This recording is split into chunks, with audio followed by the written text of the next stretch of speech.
Всем привет, друзья! Сегодня мы вместе будем готовить с вами очень сильную омолаживающую маску для лица. В составе этой маски будет находиться самый главный компонент – это томаты, то есть обычные помидоры. У меня здесь помидоры черри, вы же можете использовать половинку обычного помидора в зависимости от того, какого он размера. Если помидор маленький, то целый, если крупный, то половинку. Вот. И эта маска, почему я решила выбрать именно ее, потому как уверяют очень многие люди, которые прошли курс применения этой маски, она эффективна даже после 60 лет. То есть женщины, которым уже там 65 лет, да, они отмечали то, что количество морщинок действительно становится меньше, морщинки разглаживаются, тон лица приобретает совершенно другой вид и просто эффект вау. Поэтому отзывы были в огромнейшем количестве положительные, и я решила этой маской поделиться с вами. Для приготовления этой маски нам понадобится, как я уже говорила, помидоры, небольшая картофелина, затем алоэ вера, гель.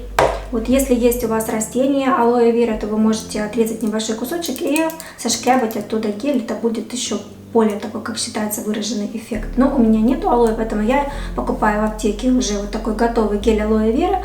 И если у вас его нет, вы также можете купить в аптеке. Я нахожу его в любой аптеке, то есть это не проблема. Затем нам понадобится немножко крахмала. Рекомендуют использовать кукурузный крахмал, но у меня его нет, я использую картофельный. В принципе, я во многих уходовых домашних масках использую картофельный крахмал и вижу результат, ну, не меньше. То есть я не вижу такого, что так кукурузный крахмал был бы там лучше, чем картофельный. Мне нравится и такой. И совсем чуть-чуть, буквально пол чайной ложечки меда. Итак, приступаем к приготовлению. И первое, с чего нам нужно будет начать, это нам нужно будет на мелкой терке натереть наши помидоры.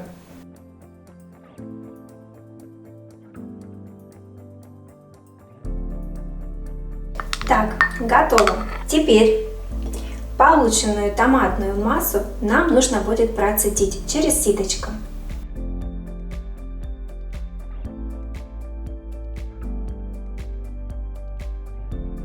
Томатный сок мы пока что отставляем. И сейчас нам нужно будет точно так же на мелкой терке натереть картофель.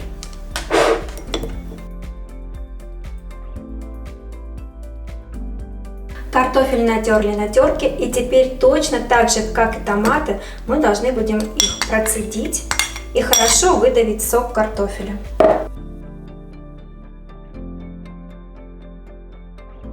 Теперь сок картофеля добавляем к томатному соку. Перемешиваем. И теперь добавляем сюда пол столовой ложки крахмала. Хорошо все смешиваем. Если после добавления крахмала ваша маска очень жидкая, вот она и сейчас немножечко, ну вы видите, она жидковатая, но она более такая тягучая, вот, то вы можете добавить еще пол столовой ложки крахмала до получения приблизительно вот такой вот консистенции. То есть она не получится у вас в любом случае густой, но она не должна быть чересчур редкой. И теперь мы сюда добавляем пол чайной ложки геля алоэ. И добавляем последний компонент, это пол чайной ложки меда. Мед подойдет любой. Если у вас аллергия на мед, то можете мед не добавлять.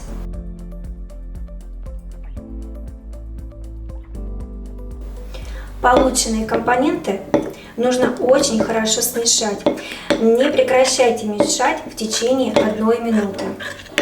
А пока мы мешаем нашу маску, напишите, пожалуйста, в комментариях, из какого вы города. Мне будет очень интересно узнать, где меня больше всего смотрят. Вот так быстро и просто наша маска уже готова. Я сейчас расскажу вам, как правильно ее нужно наносить на кожу нашего лица.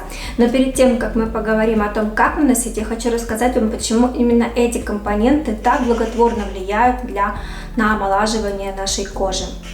Маски, в состав которых входят томаты, очень хорошо тонизируют, устраняют шероховатости и выравнивают рельеф нашей кожи.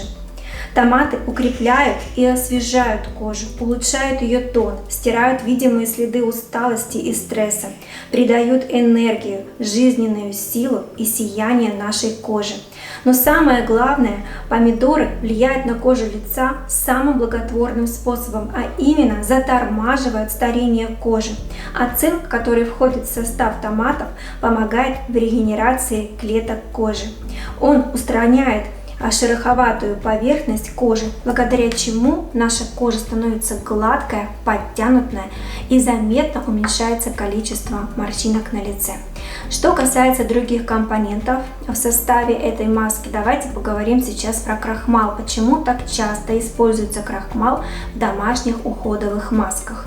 Крахмал, наверное, один из самых любимых компонентов в домашних уходовых масках для лица, потому как картофельный крахмал – это продукт гипоаллергенный, который подходит для любого типа кожи. Благодаря его использованию кожа становится мягкой, бархатной, исчезают мелкие морщины. В итоге лицо выглядит моложе и свежее. Пожалуйста, попробуйте эту маску поделать только курсово. Не нужно бросать после первого применения и ждать чуда уже после первого нанесения этой маски. Очень многие женщины отмечают положительный эффект, когда проходят курс применения этой маски. Курс таковой. Вы должны наносить эту масочку 2 раза в неделю. Чаще не нужно, потому как в состав этой маски входят кислоты. Вот если же у вас кожа очень чувствительная, то в таком случае лучше наносить эту маску не на 20 минут, да, как положено, а минут где-то на 5-7 в начале. Постепенно ваша кожа может привыкнуть, но только это если мы говорим про чувствительность кожи, а не про аллергическую реакцию. Для того, чтобы избежать каких-то высыпаний, обязательно перед каждым нанесением любого домашнего уходового средства вы должны нанести это средство на сгиб локтя и понаблюдать за реакцией. Если там покраснела сильно кожа, появились там какие-то высыпания, то в таком случае, к сожалению, эта маска вам не подходит. Если же вы хорошо переносите эти компоненты, то в таком случае эту маску нужно делать 2 раза в неделю и наносить ее нужно на 20 минут на предварительно очищенную кожу лица. Курс применения, как большинство женщин описывали в комментариях, то они заметили видимый уже результат после 1 месяца применения этой домашней маски. После 2 месяцев применения уже изменения были очень-очень заметны. Также еще важно понимать, что так как маска получается редковатой, то в таком случае проще всего ее наносить с помощью косметической щетки. То есть берете косметическую щеточку и наносите на кожу лица. Вот. Но если нет там щетки, можете просто взять ватный диск и аккуратно распределить тонким слоем. А для первого применения наносите всего лишь в 1 слой. Если у вас остались остатки этой маски, я думаю, тут останется как раз где-то, наверное, на раза 2 этого количества маски хватит вам. Вот ее обязательно нужно хранить в холодильнике и только не больше недели. Вообще, так как если вы планируете делать это курсово, то как раз получается, что вот раз сделали и на неделю забыли. То есть вы нанесли сразу после того, как приготовили, убрали в холодильник и затем там через 3-4 дня нанесли 2 раз эту маску. Все. Если у вас остается еще эта маска, то в таком случае уже остатки вы выбрасываете. Больше недели такую маску хранить нельзя. Также важно, что как только вы нанесли эту маску, распределили ее равномерно на коже вашего лица, вы легкими вот такими буквально массажными движениями аккуратненько массируете свою кожу. Это поможет вам добиться еще большего результата, то есть вы как будто улучшаете кровоснабжение таким способом. Вот я советую вам обязательно попробовать именно курсово. Вот, я надеюсь, что эта маска вам понравится и зайдет. Обязательно подписывайтесь на канал, ставьте лайки и пишите в комментариях свои любимые рецепты по уходу за кожей лица. Увидимся в новых видео. Всем пока!